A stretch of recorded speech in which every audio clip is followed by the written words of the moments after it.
Good morning, good afternoon, good evening, everybody, wherever in the world you are. It's a good afternoon from me. I am in Kigali, Rwanda. Okay, today's video is questions that were sent to me by somebody. And what I'm going to do is I'm going to answer these questions that this person sent to me. I'll be doing a lot of these kind of projects as well, where I ask random people questions um, on social media or in some of the chat rooms where I moderate. And whatever questions they ask, I will either answer it through a video, sometimes just a post on my different social media platforms. But this one, because I think it's more interesting to do this one like this, and because I have to put content out. And although as usual, I'm going to be reading because I prepared this quite a while back, so I'll be reading a lot. Okay, so first question this person asked. So thank you also very much for the question, and I hope you find this interesting. Right, first question. Do you think polygamy serves a purpose in today's society? Okay, now again, these are just my opinions. That's why he asked, do you think? Okay, so it's my opinion. So first of all, I need to clarify what polygamy is because I think a lot of people get confused. Under polygamy, you get polygyny and you get polyandry. Polygyny is one man that marries many women or more than one. And polyandry is one woman, well, not necessarily married, but enters in a relationship, sexual by nature, with more than one man. So polygyny, one man, many women. Polyandry, one woman, many men. So I'm going to talk about each one separately. So first of all, okay, because the question is, what purpose does it serve in today's society? But I need to first go back to what was the reason for it in the first place. So the most common one is polygyny, which is one man, many women. You can see this across the world in many, many cultures back in the day, okay? Okay, sorry, there was a little bit of a technical issue, so if I'm at a different angle, it's because I had to turn the camera off and now I'm back on again. So let's continue. Okay, so the reason for polygyny in some of these cultures back in the day was, first of all, because of they needed to increase the population. Okay, so that makes a lot of sense. There were not as many people in the world before.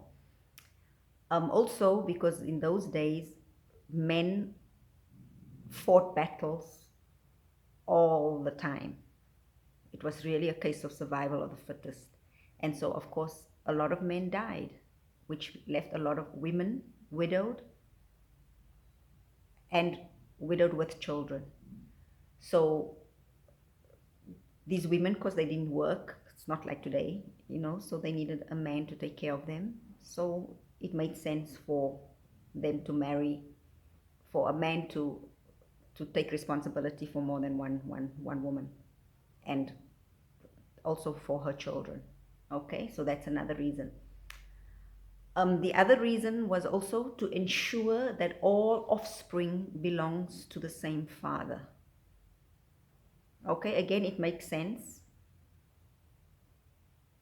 that if it's one man and he has multiple women, he knows for sure that all those children are his. And same for the woman, she knows that all those children are his, and then he has to be responsible for taking care of them because it's his children. Okay, so that's why they did it back in the day. Okay, it was also it could also be in a woman's strategic interests when women depend on men for resources. Okay, right? Again, they don't work, so it's best for her to just go into this kind of relationship with this man and all these other women to ensure that she has the resources she needs to survive and for the survival of her children. Okay, so that's polygyny. Now we get to polyandry. Now, polyandry is not that common, even back in the day, but it still happened, and it happened mainly in like Asian countries, some South American cultures. In Asian cultures, some South American cultures. I know in Asia, it's like in Tibet. There was a lot of that in Tibet. I think it still is, and South American countries. I keep saying countries, but I should actually say cultures. Okay, so yeah. Now I'm gonna just read the reason for this. Okay, so one of the reasons was because of environmental conditions. Okay, so in Asia, families allowed it in areas of scarce farmable land to hold agricultural estates together. This normally happened, it would be one woman who gets married to a few brothers from the same family. So because the land belongs to the family, instead of the brothers marrying different women, so then the land has to be split up. They marry one woman so that the land still stays within the family. Okay, which I guess makes a lot of sense. Okay, so it says here, the marriage of all the brothers in a family to the same wife allows plots of family-owned land to remain intact and undivided, which I already explained. Okay, so that's one of the reasons. In other cultures, it appears that a man may arrange a second husband, again, frequently his brother, for his wife, because he knows that when he must be absent, the second husband will protect his wife and thus his interests, which also makes a lot of sense. In those days, a lot of men had to go away, and they would go away months. It's not like now you just fly here, fly there. They would go away, or sometimes even for years. So to protect his wife and his interest, he would allow her to marry his brother. And it again makes sense to marry his brother because, you know, family would have your best interest at heart and your property, which means, you know, your land, whatever. Okay, so that's another reason. And in this case, like if she gets impregnated while husband one is gone, it will be by someone of whom he has approved in advance. Okay, so it's not some stranger, it's someone he knows. And anthropologists have recorded this kind of situation among certain cultures, like the Inuit. Okay, this is in the Americas. So not just South America, but in the Americas, the Inuits are in the north. So that's why, now you see why polygyny was allowed back in the day, and also polyandry. Oh, sorry, one more reason. When fertile women are scarce, men are more likely to be found openly sharing women.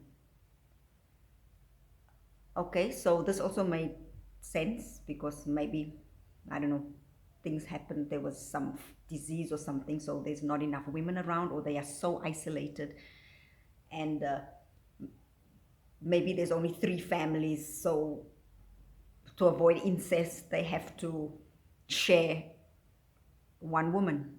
Okay, because women are just scarce. So again, because, you know, people live very different lives from what we live today, so this makes a lot of sense.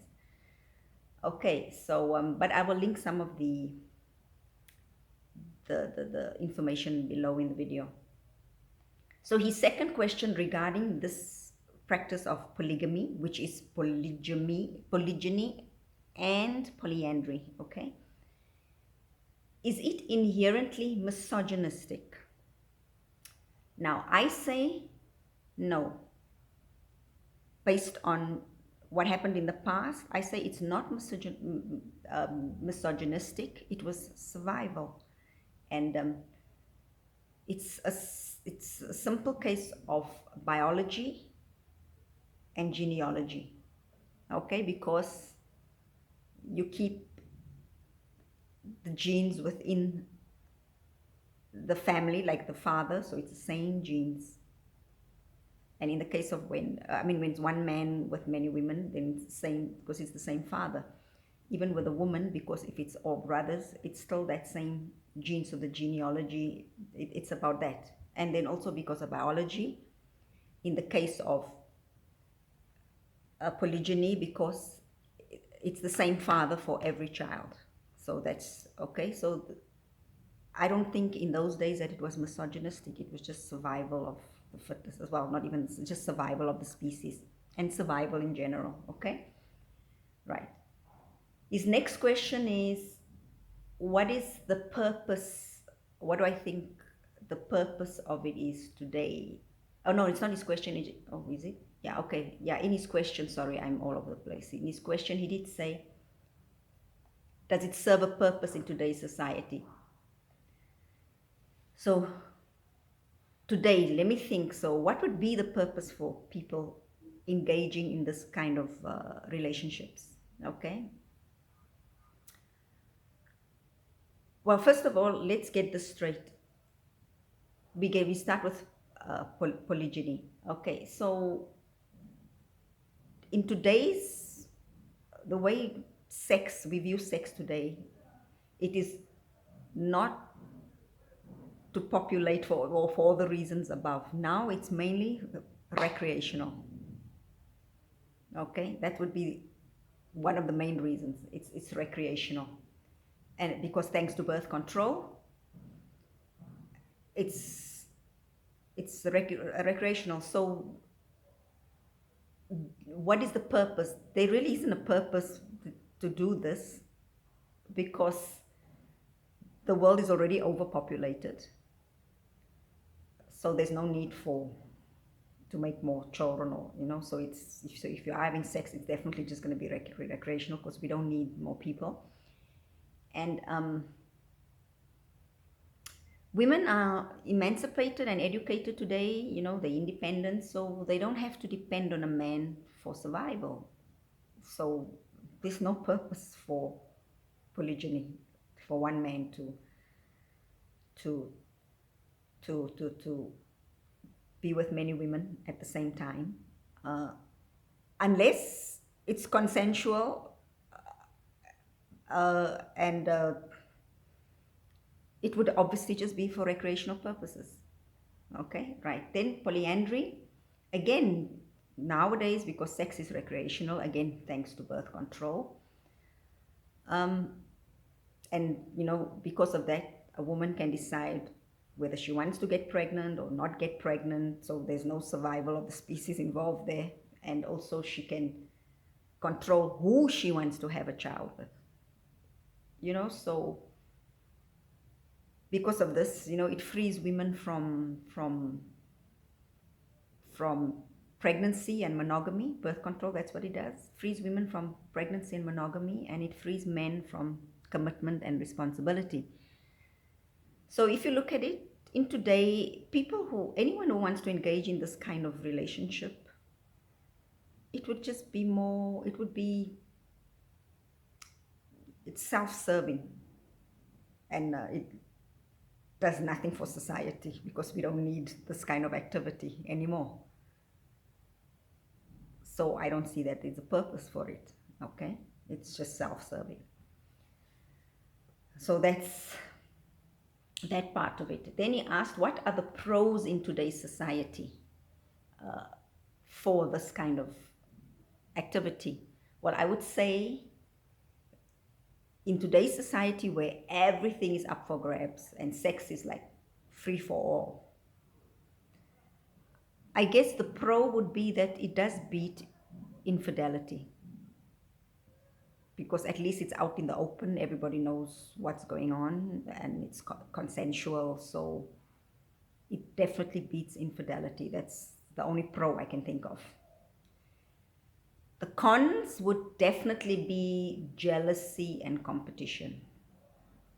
Because we are human beings, this is what happens. And also, it's easier to spread diseases.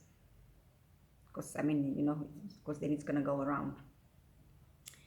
And yeah, because jealousy and competition is because, especially when love comes into play here, I mean, like genuine love, then definitely somebody is going to get hurt. Definitely.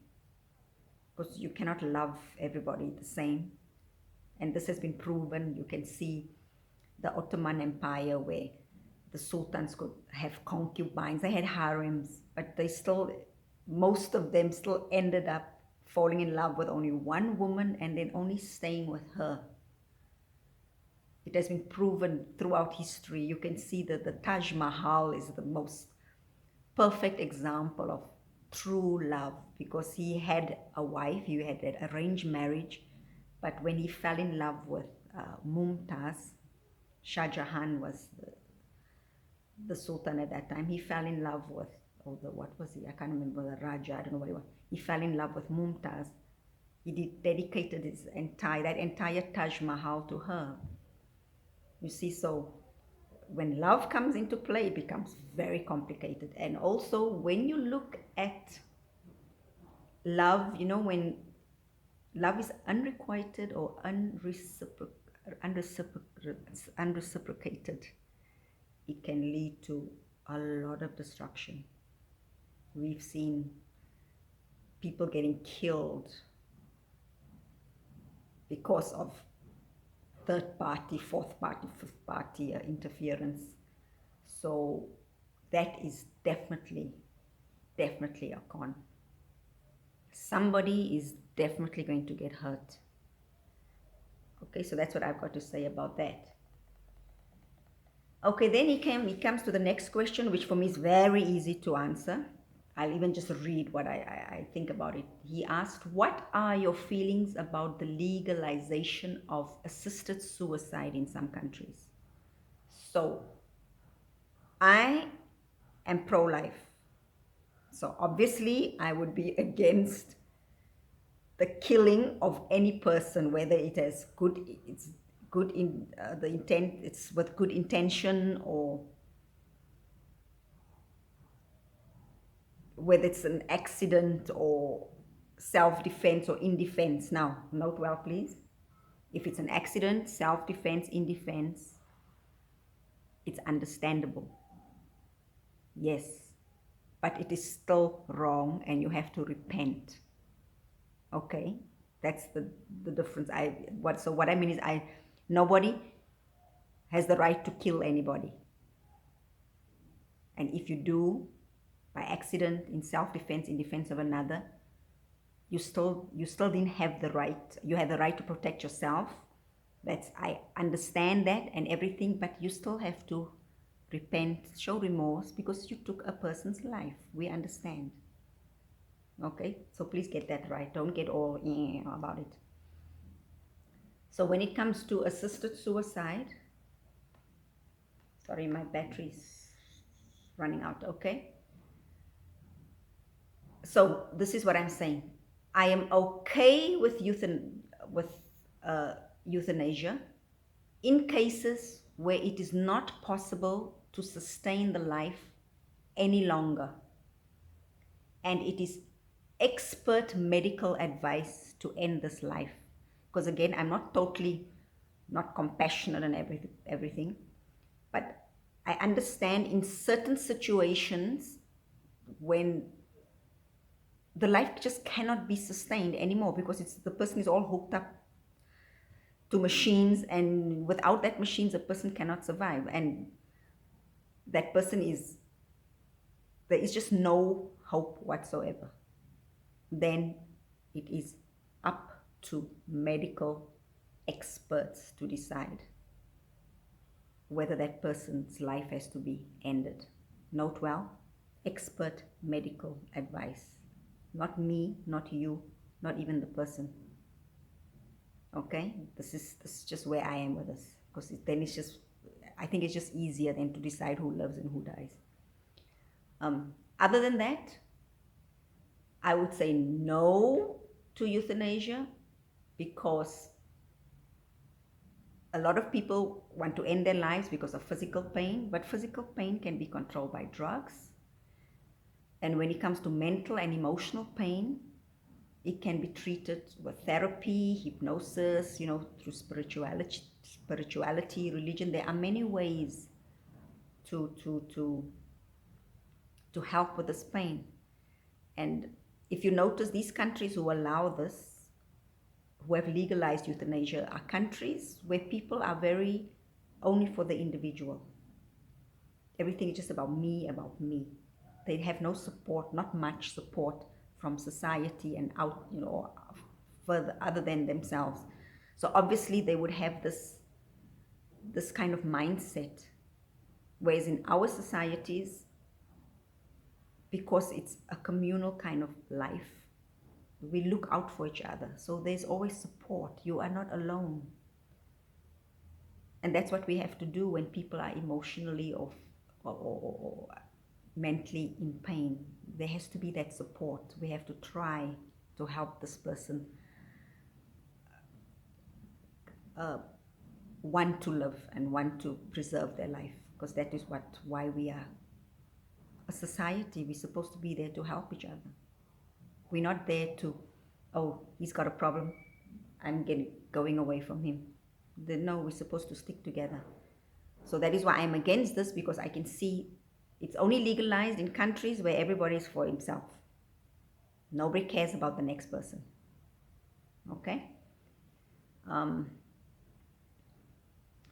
Because yeah, it's hard to suffer, but suffering is part of life. If there's no suffering, then you have to have suffering in order to know what is happiness. There's always the yin and the yang. There has to be the balance. Okay? And suffering forms a very big part of life and of just being a human being. And it's something that we all have to experience.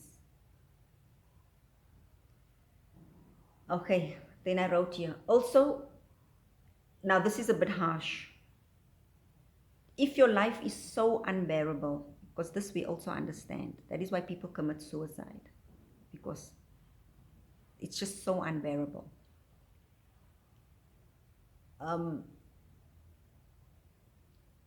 Then, if your life is so unbearable, why would you want to put that burden that you are having onto someone else? I just think it's, how people say suicide is selfish? For me, I don't think so. I think suicide is when you take your life into your own hands and you decide what is going to happen with it. And I don't say it's right, because I also don't think suicide is the right way to do things, but I'm just saying, because you are choosing this for yourself. So you stand on that ledge and you jump. Yeah, you stand on that ledge and you jump because this is what you want. Now for me, euthanasia is like same situation. This is how you feel. This is what you choose to do. So you stand on that ledge, but then you turn and you say to somebody, okay, now push me. See where I'm going with this? So now you are putting the burden of your life on another person, the burden of you wanting to end your life on another person. And I just feel that this is not fair on anybody. And also, it's not just that it's not fair, it is not right. Because I don't think anybody should have the right to kill you just because you don't want to live anymore. And I believe this because I feel every life is sacred and every life has worth and every life has value. Even if you yourself don't think that maybe you feel your life is not worth anything or not valuable. But I do. And I don't want you to die, and I don't want somebody to have the right to kill you just because you in that space. And this is, I'm talking about emotional and mental pain. When it comes to physical pain, again, you don't have to ever get to that point because there are drugs that can help you not to get to that point. You see, so, but again, like I said, in cases where your life cannot be sustained, because I know like people who, like very severe respiratory issues, I mean, my friend, I saw her with the problem, you know, and she was on a ventilator, and then they had to take off because she just couldn't breathe on her own. It just was physically impossible. So of course her life cannot be sustained, because if there was some gadget that she could put on her lungs and then still walk around because it would breathe for her, it would be okay. But we are not at that stage in life yet. So that I can understand. But I think those were quite interesting questions, and it wasn't hard for me to answer because, I mean, these are things that's happening all the time, and I've been thinking about it a lot, and not much to think because I think it's very straightforward. So, but thank you so much for the questions, and I hope you all enjoyed the video, and please leave feedback, comments, whatever. I really appreciate that. Cheers and have a good day.